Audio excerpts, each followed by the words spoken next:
Fala galera, aqui é o professor Carlos de Boa. Nós vamos falar hoje a primeira aula sobre atualidades e o tema é hotspots. O termo hotspots é utilizado para designar lugares que apresentam uma grande riqueza natural e uma elevada biodiversidade, mas que, no entanto, encontram-se ameaçados de extinção ou que passam por um corrente processo de degradação. Trata-se dos lugares do planeta onde a conservação de suas feições naturais faz-se mais urgente. A criação do conceito de hotspots surgiu a partir de uma necessidade, fruto da seguinte problematização recorrente entre os ecologistas. Com tantas áreas naturais existentes no planeta, quais seriam os pontos de maior diversidade ameaçados de extinção e que precisam ser mais urgentemente conservados? Essa é uma das maiores preocupações de nós ambientalistas. Vamos lá? Com tantas áreas naturais, quais seriam os pontos que requer maiores cuidados? Diante de tal questão, o ecólogo inglês Norman Maier elaborou em 1988 uma resposta a partir da elaboração do conceito de hotspots, que seria justamente essas áreas mais ricas e que contam com urgência em termos de políticas públicas para serem conservadas. Maier realizou seus estudos e listou uma série de regiões que se encaixavam nessas características, tendo como critério a seguinte composição: áreas com 1.500 espécies endêmicas. O que nós podemos classificar como espécies endêmicas? Aquelas que só existem na região em questão. Então, para que nós possamos definir uma hotspot, naquela área ou naquele bioma tem que ter no máximo 1.500 espécies endêmicas. E também que já perderam cerca de 2/3 de sua vegetação original. Olha que absurdo. Então, para que nós possamos discutir, para que a ONU possa atuar, para que nós possamos ter projetos ambientais de preservação, para que nós possamos então ir adiante, o bioma literalmente ameaçado de extinção, ele tem que ter no máximo em torno de 1.500 espécies endêmicas, ou seja, aquelas espécies que só existem dentro daquela região específica e que já perderam uma média de 2/3 de toda a sua vegetação original. Inicialmente, apenas 10 regiões do planeta encaixaram-se na definição supracitada, com destaque maior para as florestas tropicais. Chama atenção, com destaque maior para as florestas tropicais, o que inclui, neste caso, a Mata Atlântica brasileira. Um bioma profundamente afetado pela ocupação do espaço geográfico e que conta com a sua maior parte original devastada. Então nós já temos aqui um alerta, né? E um exemplo que seria então a Mata Atlântica. A Mata Atlântica atualmente é considerada então uma hotspot. Posteriormente, na década de 1990, abre aspas, isso é muito importante. Nós temos que ter alguns detalhes que vocês têm que ter um cuidado ao fazer a prova. Sempre eu gosto de falar isso para os alunos. Regra básica: quando aconteceu, onde aconteceu e o porquê. Sempre vendo o lado positivo e negativo. Então essa data ela é de suma importância. 1990, na década de 1990, ou seja, nós estávamos saindo de um período chamado Guerra Fria, onde, né, nós tínhamos ali dois sistemas, né, de um lado o capitalismo, do outro lado o socialismo, e agora nós vamos ter um mundo literalmente globalizado. E aí aumenta-se a questão dos bens de consumo. Inclusive, nós temos aqui na década de 90, para ser mais exato, em 1992, a Eco 92, que vai reunir pela primeira vez as maiores potências do mundo. E nós vamos discutir, inclusive, um dos temas, né, discutido é sobre a questão dos biomas. Então, na década de 1990, um estudo mais aprimorado realizado pelo pesquisador Russell aprofundou os conhecimentos sobre as áreas naturais do planeta e que permitiu a reclassificação do número de hotspots existentes no planeta. Ou seja, de 10 passamos para 25 biomas ameaçados de extinção. Isso é sério. Já no ano de 2005, a ONG Conservação Ambiental realizou uma pesquisa que aumentou o número de hotspots mundiais para 34. E aí, infelizmente, nesta última lista, nós temos então o bioma cerrado. Então, o Brasil já consta então com 2 biomas ameaçados de extinção: a Mata Atlântica e também o bioma cerrado. Já me perguntaram, e a Amazônia? A Amazônia não é considerada uma hotspot, até porque, volto a frisar, para ser considerada uma hotspot, né, tem que ter no máximo em torno de 1.500 espécies endêmicas e que 2/3 da sua vegetação original tem que ter sido totalmente devastada. Então a Amazônia não é uma hotspot, mas que o índice, né, de desmatamento caminha a passos largos. Então há um alerta aí. Bem, então o número de hotspots brasileiros, nós temos então 2, a Mata Atlântica e o Cerrado.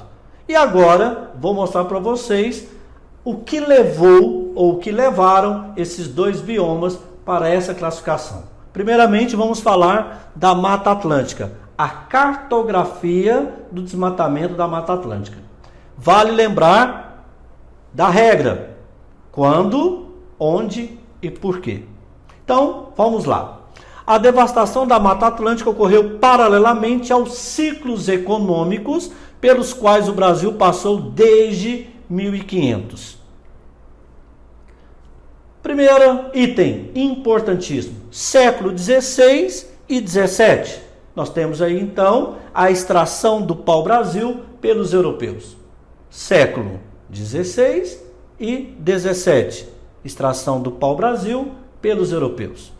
No mesmo período, as terras férteis da Mata Atlântica, no Nordeste, eram utilizadas para o cultivo de cana-de-açúcar. Então nós temos aí 2 ciclos, né, econômicos.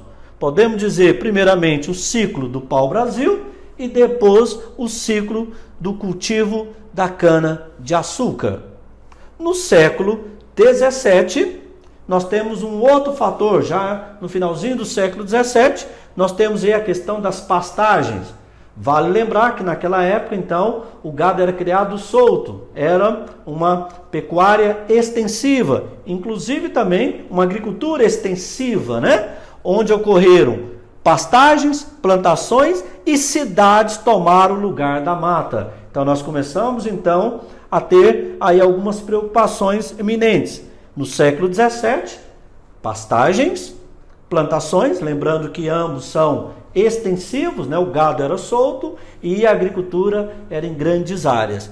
E a formação das primeiras cidades na região litorânea. No fim do século XVIII, início de um período de desmatamento em larga escala, com a introdução da cultura cafeeira, atividade que se expandiu durante todo o século XIX. Então nós temos aqui, no fim do século XVIII, um novo ciclo na questão econômica que vai influenciar diretamente, né, sobre a Mata Atlântica. Nós temos então a introdução da cultura cafeeira, que essa atividade expandiu durante todo o século, né, principalmente o século XIX.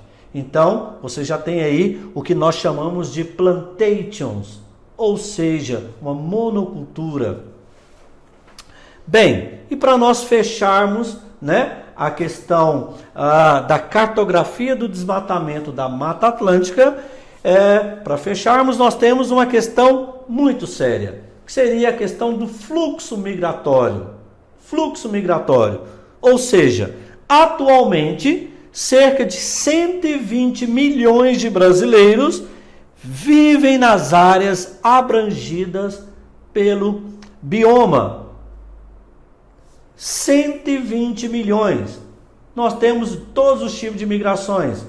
Migrações temporárias, nós temos sazonais, nós temos migrações pendulares, nós temos migrações por estruturas, né, por questões estruturais, conjunturais, por nomadismo, por catástrofes naturais. Então está aqui, né, um dos temas mais importantes, a cartografia do desmatamento da Mata Atlântica. Lembrando que nós temos dois biomas considerados hotspots, a Mata Atlântica e o Cerrado. Bem, agora nós vamos mostrar a cartografia do desmatamento do Cerrado. É importante lembrar, vocês alunos, que o Cerrado é considerado a maior biota do planeta Terra. Ou seja, maior número de espécies endêmicas por metro quadrado. E, infelizmente, 75% da maior biota do mundo está sendo usado para carvão vegetal. 75% do nosso bioma é utilizado para carvão vegetal. O desmatamento do Cerrado, hoje, atualmente, é em torno de 10 vezes mais do que a Mata Atlântica. Infelizmente, até 2030, 2040, nós vamos ter média de 1% desse bioma. Então nós temos que rever os nossos conceitos. E eu vou mostrar para vocês aqui porque, né, nós podemos considerar hoje, atualmente, o Cerrado como uma hotspot, ou seja, um bioma ameaçado de extinção. Primeiramente, volto a lembrá-los. Lembra? Quando, onde e por quê? Século 17. Ocupação do Cerrado por mineradores. Como eu falei para vocês, o Brasil viveu um período de ciclos econômicos. E um dos ciclos que afeta diretamente a nossa região, né, a ocupação do Cerrado pela questão de mineradores. Após o declínio da atividade mineradora, foi implantada a pecuária extensiva, baseada em pastagens nativas. Olha que interessante. Após o declínio da atividade mineradora, foi introduzido no nosso estado uma pecuária extensiva, ou seja, o gado era solto, ocupando grandes áreas, pastagens nativas. Nós vamos ver aí os tipos de cerrados, né? Nós temos aí aproximadamente uma classificação de 8 tipos de cerrados. O cerrado permaneceu bastante preservado até a década de 1950. Com a construção de Brasília, deu lugar à pecuária e à agricultura de exportação, como a soja, o arroz e o trigo. Esse fato aqui, eu tenho que lembrar de um fato histórico que ocorreu nesse período, principalmente no início, final da década de 50, início da década de 60, e aí nós temos que falar do governo Juscelino Kubitschek, onde no seu governo foi implementado, né, o plano de metas. E dentro desse plano de metas, nós temos a chamada Revolução Verde e a Revolução Agrícola, que vai mudar toda a face da agricultura brasileira. E que o nosso estado, vale salientar, foi, por um lado, beneficiado. Nós temos que mostrar o lado positivo e negativo. Por um lado, volto a frisar, o nosso estado evoluiu, a questão do agronegócio. E por outro lado, nós temos a questão do nosso bioma que foi afetado diretamente. Então, o que foi a Revolução Verde implementada, né, num plano de metas no governo de Juscelino Kubitschek. Revolução Verde são sementes selecionadas feitas em laboratórios. Hoje nós podemos classificá-las como organismos geneticamente modificados ou simplesmente transgênicos. Nós temos também a Revolução Agrícola, que literalmente aumentou a produtividade, utilizando técnicas mais apropriadas. O que nós podemos dizer, e aqui estou tentando mostrar para vocês, que neste período, final da década de 50 e no início da década de 60, nós mudamos a face da agricultura brasileira. Foi introduzido aqui, né, uma técnica que favoreceu, trouxe benefícios para o nosso estado. Em contrapartida, o bioma cerrado foi literalmente afetado. Então, lembre disso, hein? Revolução Verde e Revolução Agrícola. Décadas de 1970 e 1980. Deslocamento da fronteira agrícola. É a visão de Cerrado como celeiro do Brasil. Vale salientar um fato muito importante que ocorreu na década de 70. Primeiro, em 1973, nós tivemos uma crise mundial do petróleo. 1973, tivemos a primeira crise mundial do petróleo. Por que isso? Em 1973, nós tivemos uma guerra chamada de Yom Kippur, uma guerra entre judeus e árabes. Os árabes perderam uma guerra. E nós sabemos que grande parte, cerca de 61% de todas as reservas de petróleo do mundo estão concentradas no Oriente Médio e grande parte das pessoas que moram naquela região são árabes. O que eles fizeram? Pararam a produção do barril do petróleo, pararam a produção do petróleo. O que aconteceu com o preço do barril? Subiu. Então nós tivemos a primeira crise mundial do petróleo. E por que isso é importante? Porque exatamente logo após a crise, no regime militar, em 1975, nós temos um programa 100% nacional, que é o Proálcool. Então começa aqui uma pesquisa, um desenvolvimento, né, na questão da cana-de-açúcar. Começa um novo ciclo. Olha hoje o nosso estado, é um celeiro na área da cana. Então, se você quer saber aí a questão principal aí, né, desse fluxo migratório, dessa ocupação na década de 70, se deve muito à primeira crise mundial do petróleo, que veio logo após a guerra chamada Yom Kippur, uma guerra entre judeus e árabes. E na mesma década de 70, em 79, tivemos uma revolução iraniana, onde né, na época o Irã, que era um aliado dos Estados Unidos, rompe essa parceria, e aí nós temos a segunda crise mundial do petróleo. O que vai acontecer? Na década de 80, nós geopolíticos falamos que é a chamada década perdida, porque nós saímos da década anterior de duas crises mundiais do petróleo. E o Brasil, para suplantar a estagnação econômica, o Brasil não tinha grandes reservas de petróleo, começa a buscar fontes alternativas. E uma delas, hoje nós a conhecemos com o nome de biocombustíveis. Por isso que há aqui a palavra deslocamento da fronteira agrícola. Então começa a expansão, né? Principalmente na busca aí da produção cada vez mais, né? Buscando mais a produção de soja, buscando mais a produção de cana, voltada para a questão dos biocombustíveis.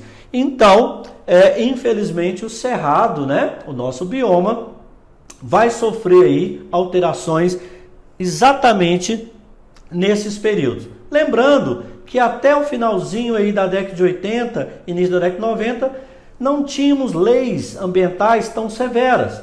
Não era, naquele momento, as conferências ambientais, né, não tinham tanta força assim.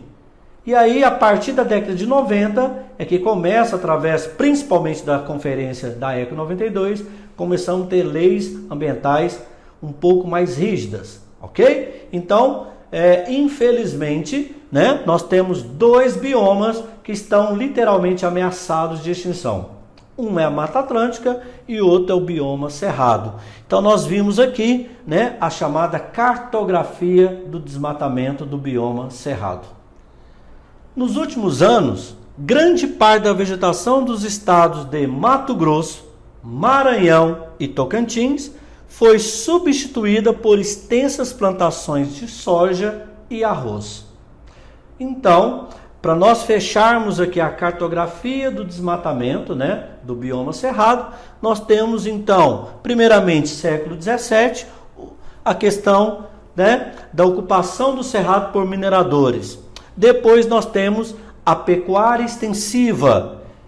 Outra questão que vale salientar, a construção de Brasília, né, 1960, e aí começa um fluxo migratório. Lembrem que nós aí tivemos um plano, chamado Plano de Metas, no governo Juscelino Kubitschek, que vai mudar toda a estrutura agropecuária do nosso país.